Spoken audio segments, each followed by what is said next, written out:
একটু দেখে আসতে চাই ভোলাবাসী কেমন আছেন। আমাদের সহকর্মী জুয়েল সাহা আছেন, আমাদের জন্য অপেক্ষা করছেন। জুয়েল, আমাদেরকে একটু উপকূলের যে দুর্গত এলাকাগুলো আছে সেখানকার অবস্থা জানাবেন, বিশেষ করে ক্ষয়ক্ষতির কি অবস্থা দেখছেন এবং যারা আছেন এই ক্ষয়ক্ষতির শিকার কোনো ধরনের সহায়তা পেয়েছেন কি? শ্রীলঙ্কা আবারও রপ্তানিতে শীর্ষে। প্রায় 5,500-এর মতো বাড়িঘর আংশিক এবং পুরোপুরি বিধ্বস্ত হয়েছে। এর ভিতরে পুরোপুরি সংখ্যা কিন্তু 108টির মতো।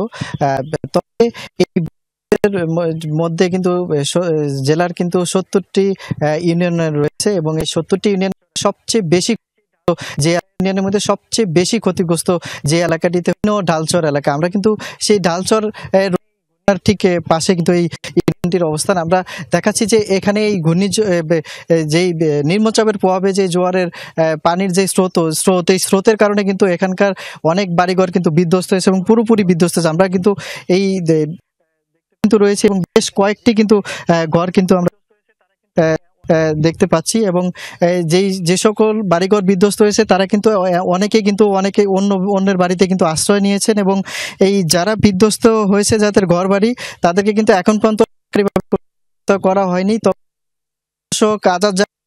গতকালকে জানিয়েছেন যে ক্ষতিগ্রস্ত হয়েছেন তাদের জন্য আপাতত খাবার এবং হচ্ছে এবং জেলা প্রশাসকের পক্ষ থেকে তাদেরকে পরবর্তীতে নগদ অর্থ বিতরণ করা হবে বলে কিন্তু তিনি আমাদেরকে জানিয়েছেন। বিস্তারিত জানাচ্ছিলেন, ধন্যবাদ আপনাকে।